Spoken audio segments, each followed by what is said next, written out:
रहरी के दाल रहरिया बने लागे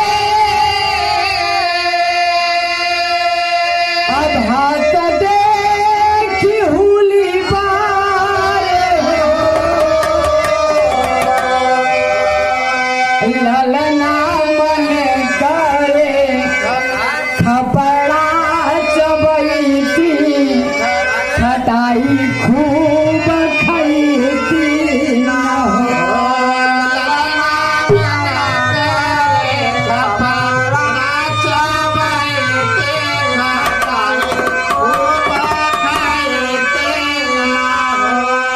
अन्नतियू के बेटा के जे पैती तलात लाती आईती ना हो ललना बबरी पकड़ी केहू खड़ती खटाई खूब खैती ना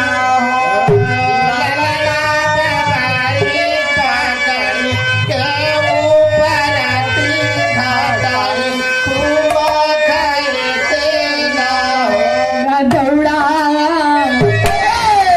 दौड़ा दौड़ा ए अम्मा हमार कमरिया में पिया भई कमरिया में पिया भई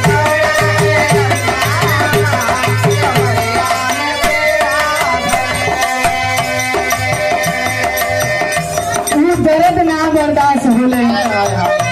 एकदम अब तब रहेलिन मैं सोचलिन कहाँ पाई कहाँ मार दे अब कबो ऐसन गलती ना होई दौड़ा दौड़ा दौड़ा दौड़ा ए अम्मा हमार कमरिया में पिया दौड़ा दौड़ा ए अम्मा कमरिया में पिया दौड़ा दौड़ा ए अम्मा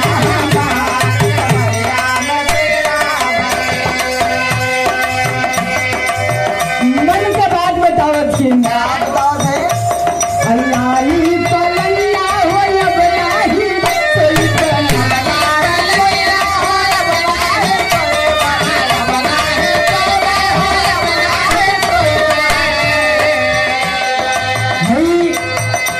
जौने लड़का का बर्थडे बा